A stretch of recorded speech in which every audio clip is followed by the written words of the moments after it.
This is me. I work for New England Solar Hot Water. I was a trained architect and stayed in the architecture profession for a number of years, a few decades, and then got turned on to the environmental movement. Got into transportation a little bit and organized the Clean Air Cab program for the city of Boston. I don't know if you see the cabs with the green stripes driving around, but getting Mayor Menino to switch them all to green. And I just got turned on to solar hot water in talking to engineers and architects about the basic efficiency of solar hot water systems as opposed to other renewable energy systems. The collectors themselves are so efficient, just converting heat to heat rather than sun's energy to electricity, and it just seemed to make a lot of sense from an engineer's point of view. We have been working for 10 or 12 years now in New England, mostly Massachusetts. We have 500 or 600 systems in place, residential, and then we have another 100 or so larger commercial systems. I brought some pictures of some of the larger commercial systems, but today we're talking mainly about residential, single family. That's me. So we're talking about residential systems. These are the basic components. I'll show a system diagram and get into detail more later, but typical residential system is a couple collectors on a roof. It doesn't take up a ton of roof space. And then a solar thermal tank, which is usually a little bigger than your normal hot water tank because it's kind of like a battery. It's storing heat in the water, and so we want it to last through cloudy days, so we store more energy than you need for 24 hours. It should be, depending on the time of year, it should be 3 to 4 to 5 days worth of energy so that you don't have to go to a backup system, and I'll explain more. One of the reasons there's been more concentration on domestic hot water, and the reason the incentives are so strong now, is that domestic hot water is becoming a larger percentage of the load of these high energy homes.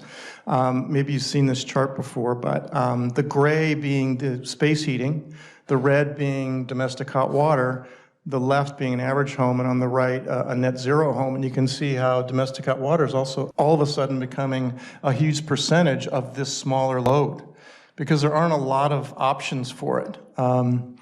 Solar thermal is one. There are other options as well. You can expand a PV system and run an electric hot water heater.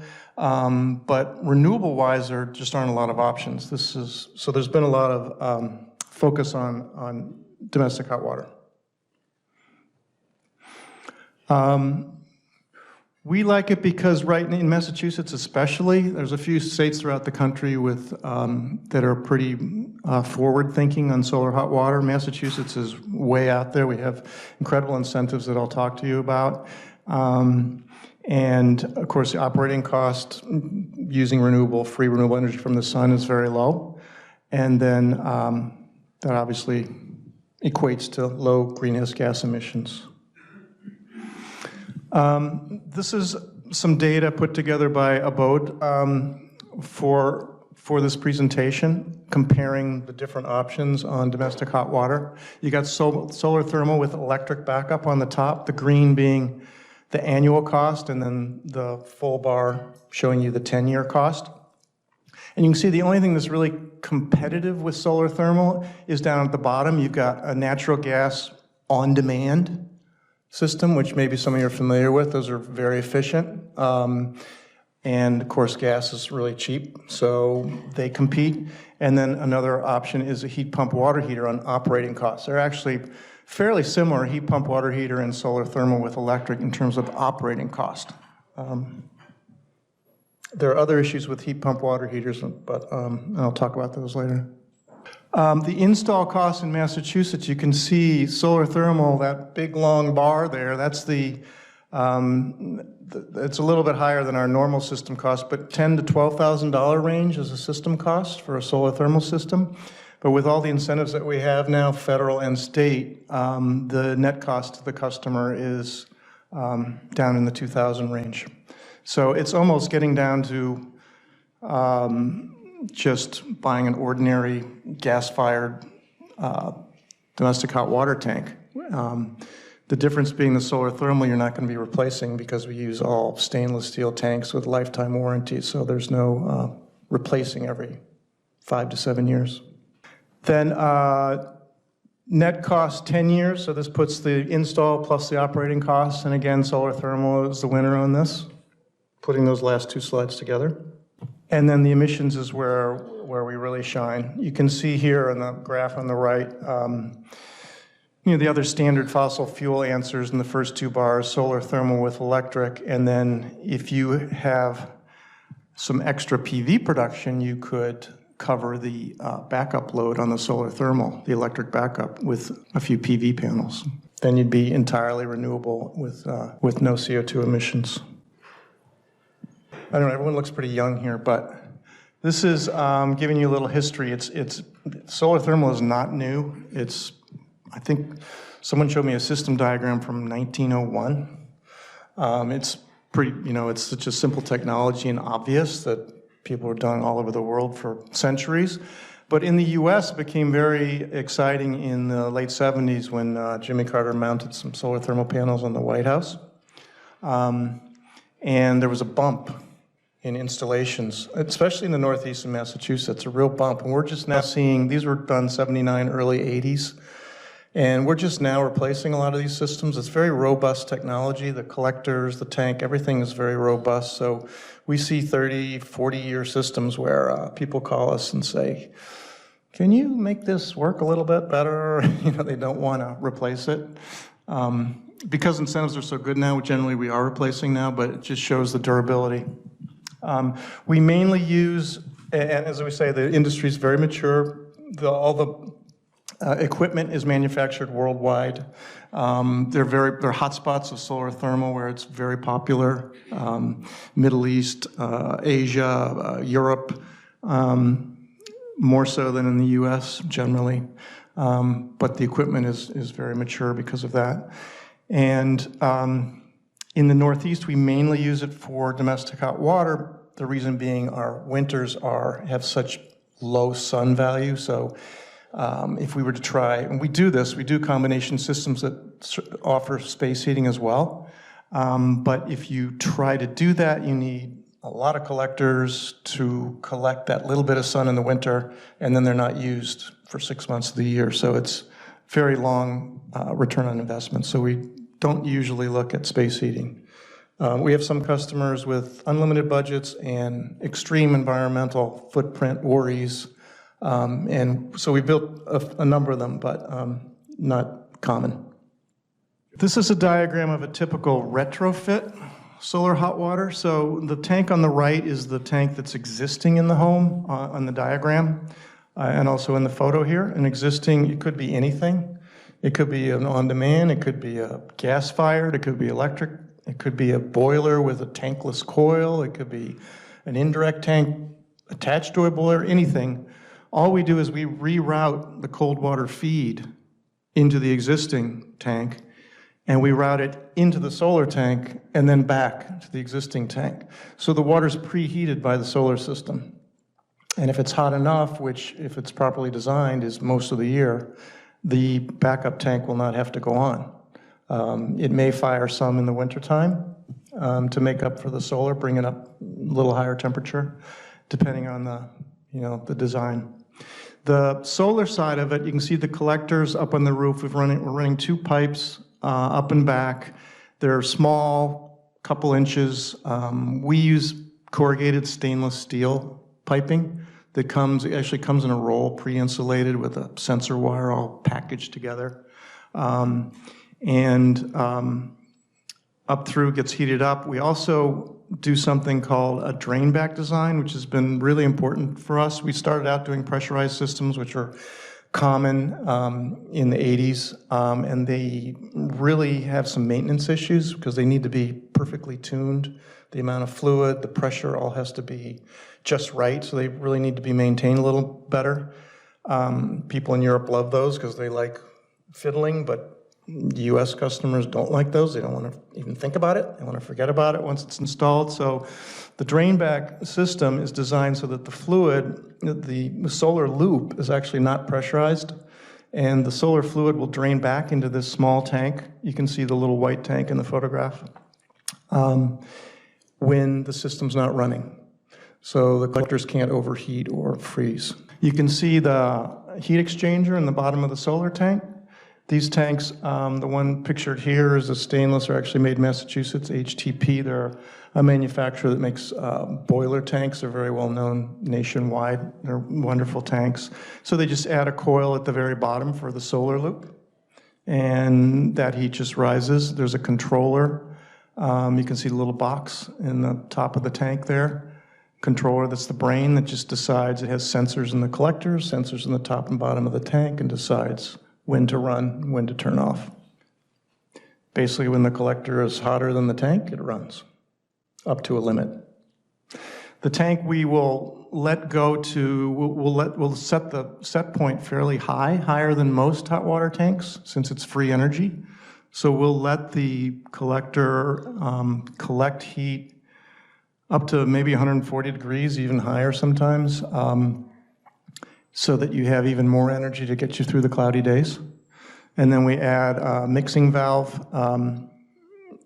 before the water gets delivered to the house, so you can control the temperature going to the house. Now, if the existing tank is older, or people just don't want to use fossil fuels at all, they'd rather use electric backup, we can do a one-tank solution, and you basically have the left side of that diagram, but there's an electric element inserted in the solar tank in the middle. And that electric element has a separate set point. So the electric element might go on if the top of the tank gets down below 120 or 115 or so, up to the customer. Really don't want that to go on, and so as long as solar is keeping it above that, the electric element will stay off. Here's a photo of a single tank solution. Little black square there in the middle of the tank where the element goes in. Otherwise, it's identical to the other. The tanks, you can see standard sizes, 60s kind of family of 1 to 2 with 1 to 2 collectors. 80-gallon is maybe 4 or 5 people, 2 to 3 collectors, and the 120 is 3 collectors or more, larger families. Here's a little information on the collectors. There's a couple main types out there. It's funny, it's kind of been a debate since the mid-70s as well, probably early 90s. As to which is better. We'll install whatever customer wants.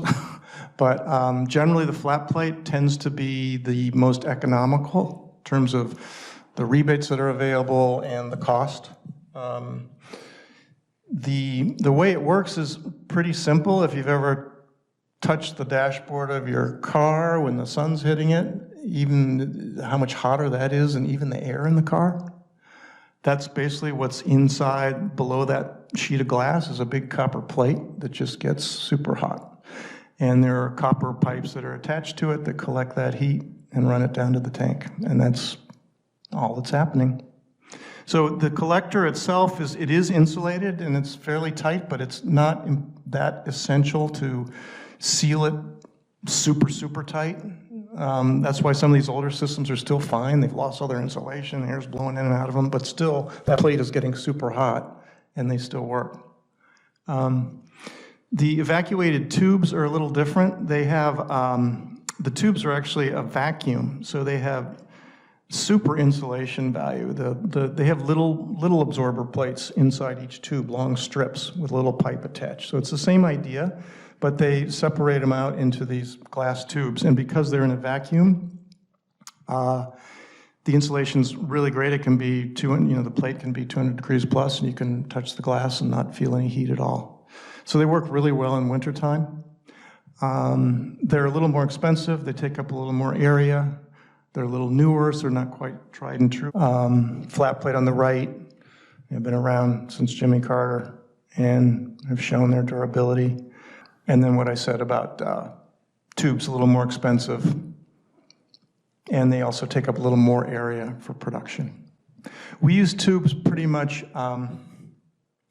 exclusively now on commercial buildings. And the reason is that with tubes, you can see in that diagram the manifold at the top.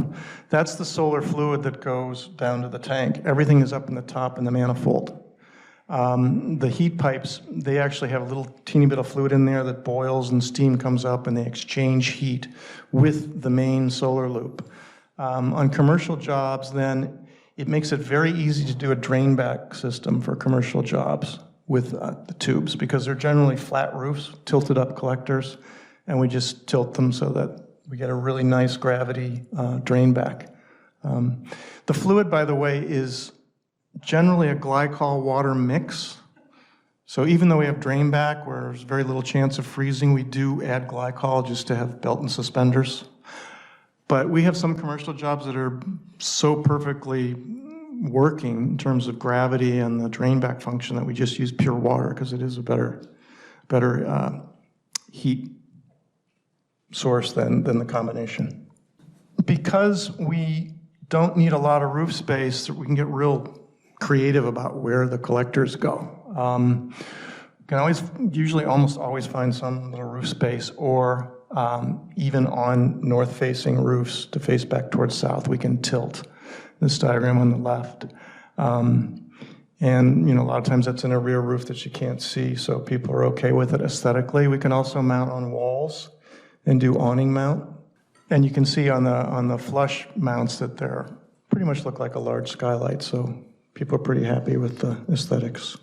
We have monitoring. The monitoring is it's a data logger that's attached to the controller, and it will keep track of the temperatures everywhere in the system, as well as the pump speed, and give you an estimate of how much production. It's not a full flow meter like we do in commercial systems, but it is something where you can watch the system, make sure it's operating properly. And it allows Clean Energy Center, that gives the rebates, likes to see these because you can look at all the systems online. And so they give a rebate for them, so they're almost free. So maintenance, I talked about the tank and collectors. We do a 4 to 5 year soup to nuts labor and material warranty. And then the tank, actually in residential is a lifetime. In commercial, it's 10 years. Collectors are 10 years, but they're built to last longer. And maintenance is really minimal with drain back. You want to check your solar fluid every 5 to 7 years, but you don't really have to do anything. The controller has a green light on it. If it turns red, you call us. That's the main maintenance option.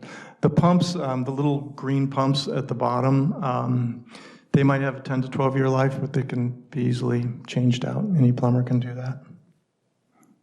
That's the solar pumps. So more confusing than the systems are the economics, because in Massachusetts we have 4 main incentives coming from different sources. And remember that one graph where you had that huge green bar reduced down to this little red section. This is what reduces it. The top one from Department of Energy Resources, alternative energy certificates. They're similar, if you've done PV, you're familiar with PV and the SREC program. They're similar to that. It's basically the utility companies paying you to put your renewable energy in their portfolio as part of their mandated percentage of renewable energy. It's easy with solar thermal because they actually get generated right after the system's installed. You generate 10 years worth of these AECs and you sell them right away. So you get one check 6 months later after the system's installed. The Clean Energy Center has a rebate, which is basically associated with what type and how many collectors you have. This is says limited time there. It's in place now. Next year it's going to be reduced by 30% or so, and we're not sure year after that. Mass Save I mentioned because they don't have a specific rebate for solar hot water, but they do offer 0% heat loan financing. So you can buy the system and not pay any money up front. Then there's the federal tax credit, which is the same as for solar PV. It's 30% of the system cost now, and that's going down next year by 4%, and I think another 4% the year after, and hopefully things will change. So that's the federal credit, and then also Massachusetts offers an income tax credit as well. Here are some numbers of a typical system. This is 2 collectors, 80-gallon tank, so family of 4, normal. System price, you can see there's the Clean Energy Center rebate, which is based on 2 collectors. The alternative energy certificates I mentioned, one-time check of $1,400. The federal tax credit and the Massachusetts tax credit. So you can see the net cost is down in the $2,000 range. It's typical, we see these numbers every day. And then below that, you can see the energy offset in millions of BTUs. And if we were looking at this as opposed to an electric hot water heater, the savings is this number here, the 3575 kilowatt hours. So, 31% return, 3-year payback, something like that versus electric. So it depends on what your fuel is that we're offsetting, of course, on this payback. If it's inexpensive gas, it's going to be more like 5 to 7 years. If it's oil, it's in the 3 to 5 years, and electric is the quickest payback because of the expense of electricity. And then another important why we're all here, CO2 savings. Offsetting, again, that changes depending on the fuel that we're offsetting. When we're offsetting directly a fossil fuel, gas or oil, it goes up. Even though the payback is lower, the greenhouse gas emissions are higher. But this little system here is equivalent to a 1.8 acre forest in terms of CO2 savings. And then we have a number of customers that have, a lot of times they have PV, they want to do more, so we add this, we find another piece of roof space. Sometimes people do it all right from the beginning. A lot of times if you're putting in a PV system and you have lots of roof space, you might go with an option of just adding PV panels and doing regular electric hot water heater if you can cover it. Because when you're first putting in PV, it isn't a huge extra expense to add a few panels. For a typical family, it's about 8 panels for domestic hot water, 8 to 10 panels for a typical family with a regular electric hot water heater.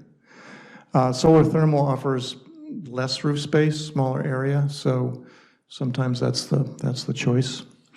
But if you do solar hot water with an electric backup, there isn't much load off that electric backup, so the PV can cover that fairly easy with 1 or 2 panels.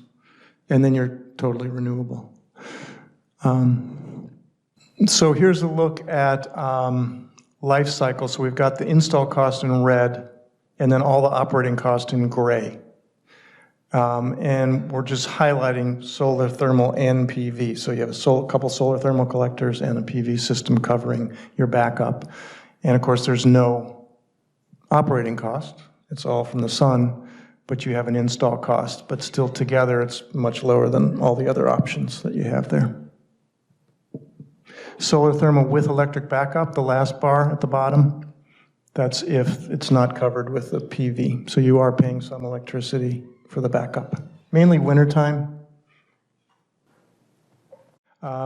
As I was saying, the tank is really size. There's no problem with the tank being larger. It's just more storage, so it's fine. It's just we try to keep the economics, at a balance. So we try to size it just right for the number of collectors, really. But if the tank is oversized, that's fine. You just don't want it too small where you can collect energy and you have no place to put it. We don't have a grid where we can throw the energy like PV does. This is our grid. This is our battery. So bigger the better, but it does cost more.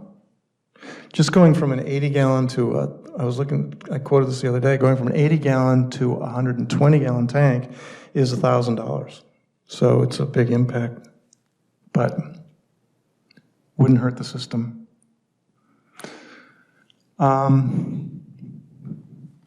So yeah, this is showing the solar production for a typical year. You can see obviously much higher in the summer and less in the winter.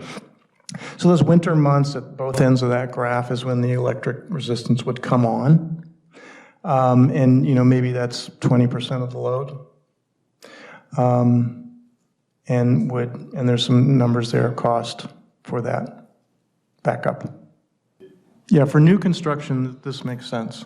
When you come into a house where they have a brand new gas hot water heater, or they have this wonderful on-demand gas unit, we don't want to pull that out and put in electric. It's so efficient. We'll just preheat that and keep that thing not working. But for new construction, yeah, this is the answer. You wouldn't want to add some other backup system.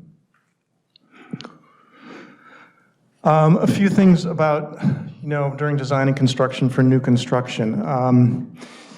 Obviously, you need to confirm that you've got space for the collectors, that they get sun, there's no shading coming. We can do all that on site beforehand. Room for the tank's a little bigger than what people are used to. The structural capability, most roofs, new construction are fine. They meet requirements. We find some older homes that don't, just because they don't meet today's snow codes even without the collectors on them, so we end up having to reinforce or sister the rafters. Most new construction passes fine, just as with normal construction, but you need to confirm that. It's good to show the collectors on the building permit set, and then there's no separate permit that has to be issued. And then during construction, it's usually 2 mobilizations, so when the walls are open, we'll get the line set inside the walls, up into the attic, up, and maybe if the roof's ready, we'll penetrate it and put the boot on. If it's not ready, we'll just leave it in the attic and then come back for the second mobilization to do the collectors and the tank and get everything going. The systems, and especially in commercial, there's kind of a division between the solar side and the potable water side. And the solar side can be done without a licensed plumber and without a plumbing permit even. So if the GC has a plumber on site already doing the fixtures and things, that plumber can hook up the cold water feed basically into the solar tank, and then you don't need a separate plumbing permit for the solar.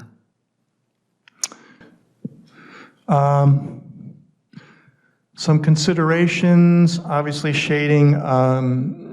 PV, there's been this kind of statement about how solar hot water can handle shading better than PV. That's kind of left over from the days when PV had full arrays that if they were partially shaded, the whole array would go out. Now we have mini inverters and it's not as much of an issue. So we really have pretty much the same issues as PV. If you're shading, you're not going to get as much production. But our individual panels, with the PV, the individual panel, if it's partially shaded, will go out, the individual panel. We do get some production even if it's partially shaded, so a little bit of a difference. The roof pitch, if we're flush, New England, ideally it's a 12 pitch, 45 degree, which is ideal for getting summer and winter production. Summer, obviously, we get a lot of sun, so we don't need to pitch up towards the sun as much in the summer. Winter, that sun's low, so we tend to pitch a little steeper at the 45 degrees to get more winter production. But anything works between 4 and 12. It's funny because we have energy models that model these things, and we've looked at our jobs, and you really don't lose much going from optimum 45 degrees down to even 20 degrees. You might lose 10%, not a lot. Same thing with azimuth, due south versus due east, due west. You don't lose a ton going southeast, southwest. You might lose 5 or 10%. And we install quite a bit at due east, due west, and still get really good production. So I was talking about load. The load of a flush mount collector system with pipes and fluid is 5 pounds per square foot. Not a lot. I mean, our snow loads here are 30 to 40 to 50.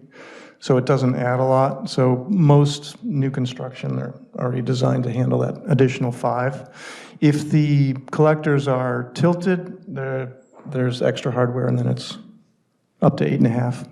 That's our typical commercial load that we had in a commercial job where we have tilted on flat roofs. And then the equipment in the, you saw photos of the tank, says 10 square feet. I mean, we've put tanks in 3 square feet. I mean, we can really jam them in, but it has the equipment hanging off of it, so, you know, you have to worry about height, and you have to worry about the pumps hanging off of it and that drain back tank, so you need a little more area than normal for a hot water heater. And then just where the line set goes. It fits in typical stud wall, so just need to show us where it goes. There's usually not, if there's electric backup, there's an electric permit and an electrician involved. There's also a sensor wire that runs in the line set that goes, that's sensing the temperature in the collector and feeding that to the controller. That's a low voltage wire, but some towns require an electric permit for that little teeny low voltage wire, Cambridge especially.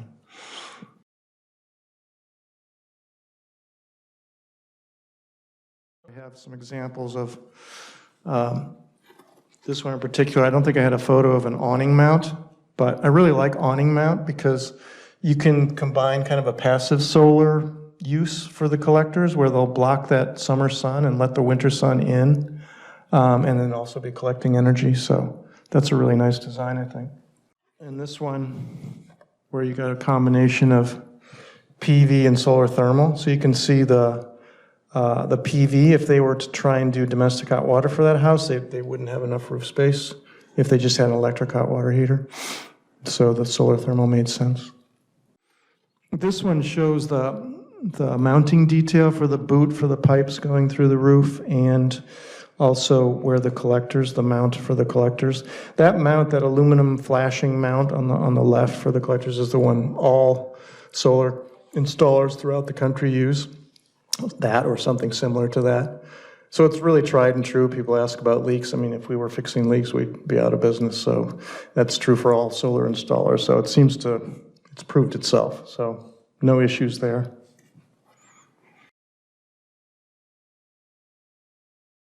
Yeah, that comes up with PV too. If they're covered in snow, they're not going to work. The solar thermal tends to shed snow a little bit faster than PV because they do warm up a bit. And the other thing, we have some customers that actually, they don't get up there and sweep it off, but you can actually get your controller and fill it with it a little bit and run the solar fluid up there to melt the snow off. Most customers don't want to fiddle with that, but you can do that. So evacuated tubes mounted flush on a shallow roof. They get covered in snow, they're going to just stay covered because they don't get warm. So it is an issue with tubes. So tilt-up's a little better with evacuated tubes. Now if they're tilted, remember there's slots between them, so they don't tend to accumulate snow unless they're flush against a roof where it piles up. But tilted in a commercial setting or in residential, snow kind of passes through.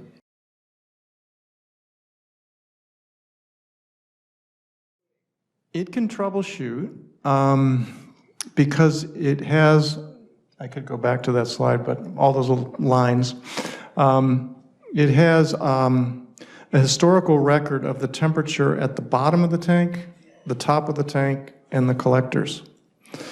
And it's just and you can watch, a typical graph of these is just the collectors are going near, near, near, near, near, near, near. Top of the tank is zzz, and the bottom of the tank is n. And you can see right away that it's working right. And then it also shows the pump when it goes on and off and at what speed. It's a variable speed pump, so it goes either 50 or 100%, so it shows that.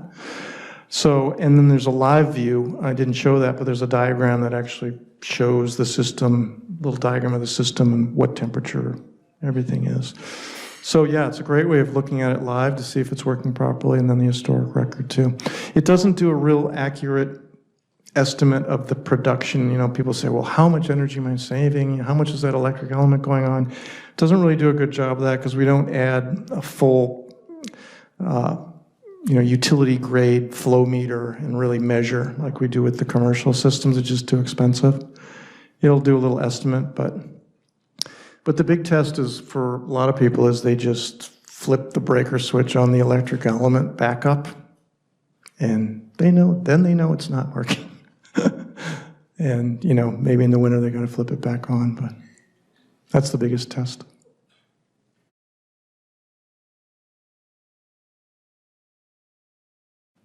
It's a separate data logger. So you'll have that little controller, which are pretty standard. Almost all fairly recent solar systems have the same controller, different brand name, but it's the same one, made in Germany. There would be a separate round box that's the data logger that would be plugged into the internet. It's not wireless. And that is taking information from the controller and sending it to a website where they put it all together. You don't have to pay for this ongoing. It's just a one-time cost. You don't pay for it ongoing after that. So if you don't have that data logger, you don't have monitoring. It can be added later. It's not a huge deal. I don't think you can get a rebate for it, though, unless it's part of the original system. But they're around $650 to $850 installed. The rebate on it is $500. Then you also get tax credit on it. So when you first put the system in, it kind of makes sense. Yeah.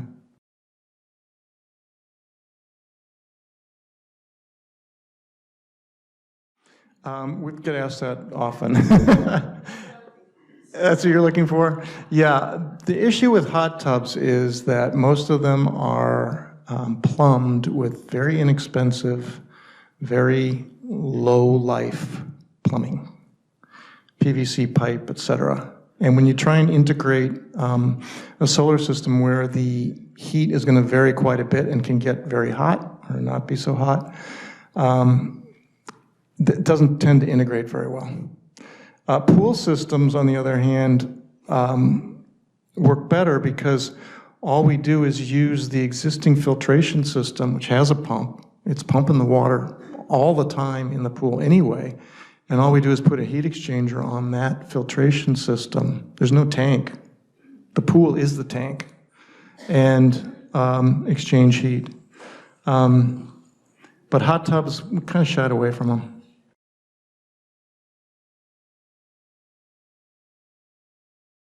Yeah, interior floors, radiant heat, as I was talking about, we do often. And driveways we haven't done, but I do have a story. It's a low-income housing project in the North Shore. They had an 80 collector system built in the late 70s. And there was a wonderful maintenance man that was keeping this thing operating for all those years. And he calls and he says, it finally just stopped. This was 2 years ago. He says, it's just not working anymore. I don't know what happened. We got to have you look at it. And it was 20, 35-year-old system. And it wasn't 80 collectors. I think it was 30 collectors. What he had done was he had tried to reroute it to do his snow melt in his driveway. And he'd messed it all up. I don't know, the glycol got in the heat exchanger wrong or something. Very doable. The thing is that most of the systems we design for the winter time, they're only supplying 50 to 60% of the domestic hot water. It's 100% in the summer, but it's only 50, 60% in the winter. If we designed for 100% in the winter, we'd have all these extra collectors that didn't do anything in the summer.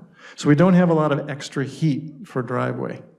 It's pretty much used up by domestic hot water, but we can always expand it to do driveway too. Yeah. Be like any radiant floor.